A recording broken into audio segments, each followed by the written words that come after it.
ठीक है, okay, anyway मैं आपको आज बहुत सारी चीजें बताऊंगा जो आप शायद नोट भी कर सकते हो।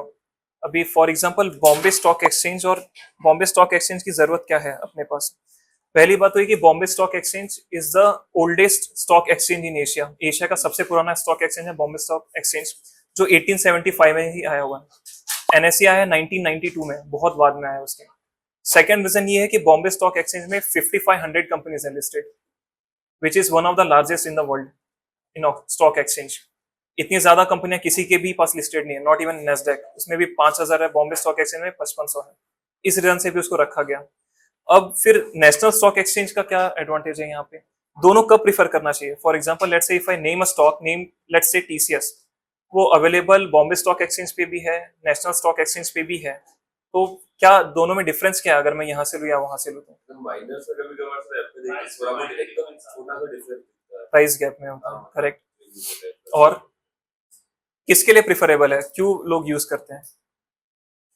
फॉर एग्जाम्पल जैसे अगर आपको बड़ी कंपनीज लेनी है या आप बड़े हाउसिंग वाले पर्सन हो, लेट्स से बहुत ज्यादा पैसा है, चाहे म्यूचुअल फंड वाले हो जो भी हो, वो एनएससी प्रीफर करते हैं एनी पॉइंट ऑफ टाइम, क्योंकि एनएससी में ट्रेडिंग वॉल्यूम ज्यादा होता है हमेशा।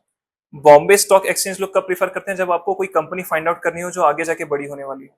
क्योंकि एनएससी पे कितनी कंपनीज है, अराउंड 2000। जो स्मॉल कंपनीज है जो नई नई आई है, जिनका फ्यूचर ग्रोथ है, वो ज्यादा इस पे मिलेंगे। समझ रहे हो क्या है। इस मार्केट में वॉल्यूम कम है लेकिन स्टॉक ज्यादा है बॉम्बे स्टॉक एक्सचेंज में।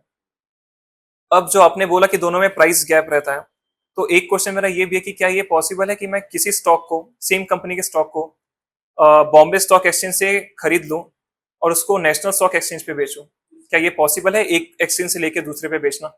इट इज पॉसिबल, पर दोनों में प्राइस गैप अगर होगा तो।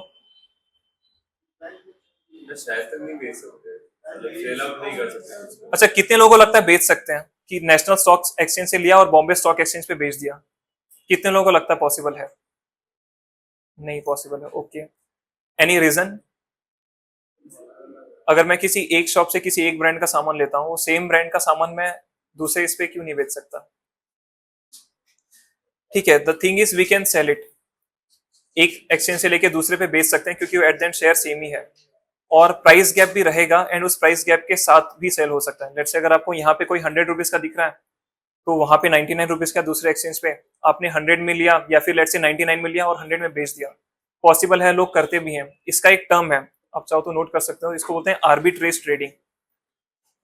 आर्बिट्रेज ट्रेडिंग, एक एक्सचेंज से लेके दूसरे एक्सचेंज में बेचना, आर्बिट्रेज ट्रेडिंग।